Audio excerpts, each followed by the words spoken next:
We have been going today to the offices of the sponsor and then the 10 Democrats of a bill 7256 that we find deplorable because it calls on the U.S. to reassess its relationship with South Africa because South Africa has, among other things, brought cases against Israel in the International Criminal Court and the International Court of Justice. But we've been in the office of Jerry Connolly before, and we thought he was actually moving on some of these issues. Yet we saw recently that he put his name on a bill, H.R. 7256, that asks for a reassessment of U.S. relations with South Africa, in large part because of South Africa trying to hold Israel accountable for what it's doing in Gaza.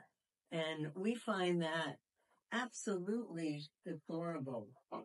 Part of that bill says that the South Africans have delivered anti-Semitic and anti-Israel related statements, and including in that assessment is that they filed a, quote, politically motivated lawsuit in the International Court of Justice, wrongfully accusing Israel of committing genocide.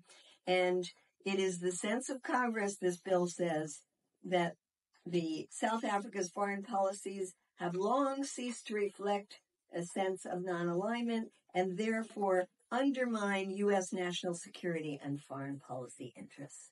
So we find that absolutely deplorable.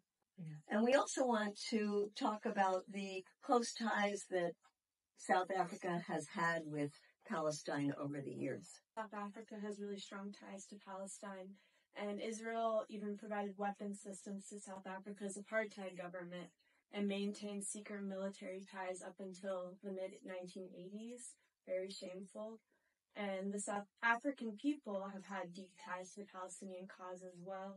After South Africa's apartheid system was dismantled and Mandela was elected president in 1994, he said, "We know too well that our freedom is incomplete without the freedom of the Palestinians." And if I can just add, Mandela and the South African leaders, after him, compared the restrictions placed on Palestinians in Gaza and the West Bank, for that of the treatment of Black South Africans during apartheid. Bringing his case against Israel to the International Criminal Court, South Africa's ambassador to the Netherlands said, "We as South Africans sense, see, hear, and feel to our core the inhumane discriminatory policies and practices of the Israeli regime as an even more extreme form of the apartheid that was institutionalized against Black people in my country. This is why South Africa felt obligated to bring Israel to the World Court."